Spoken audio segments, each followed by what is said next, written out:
전광훈 목사가 이끄는 서울 성북구 사랑제일교회발 감염자가 닷새 만에 249명으로 늘면서 걷잡을 수 없이 번지고 있습니다.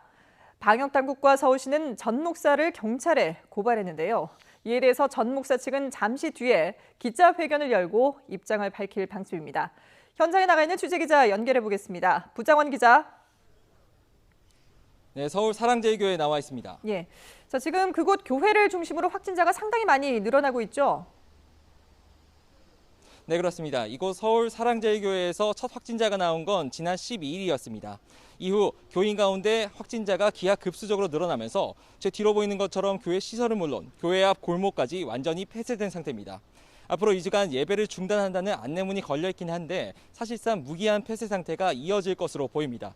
이곳 관련된 집단 감염 규모는 어제 정오 기준으로 하루 사이에 190명 늘어난 모두 249명을 기록했습니다. 특히 지난 2월 대구 신천지 사태 때보다 초기 감염 확산 속도는 더 빠른데요. 당시 신천지는 첫 확진자가 나온 뒤 닷새 동안 확진자가 169명이었습니다. 현재 사랑제일교회 교인과 방문객 그리고 접촉자 등 4천여 명에 대해 검사가 이뤄지고 있는데 양성률이 높아서 추가 감염 우려가 큰 상황입니다.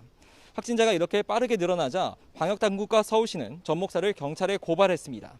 자가격리 조치를 위반하고 조사 대상 명단을 제대로 제출하지 않아서 역학조사를 방해한 혐의 등인데요. 이에 경찰은 전 목사에게 즉각 출석을 요구하겠다는 입장인데 전 목사 측이 순순히 응할지는 미지수입니다. 앞서 지난해 개천절 집회 때 폭력 시위를 주도한 혐의로 고발당했을 때도 5차례 소환 통보 뒤에야 출석한 전례가 있습니다. 이런 가운데 불법 집회 등 혐의로 구속됐다가 보석으로 풀려난 전 목사를 재수감해달라는 국민청원에는 사흘 만에 18만 명이 동의했습니다. 네, 전광훈 목사 측은 정부가 여론을 호도하고 있다면서 반발하고 있는데요. 기자회견을 조만간 연다고 하는데 몇 시에 열립니까? 네, 기자회견은 잠시 뒤인 오전 11시 제 뒤로 보이는 이곳 교차로에서 열릴 예정인데요.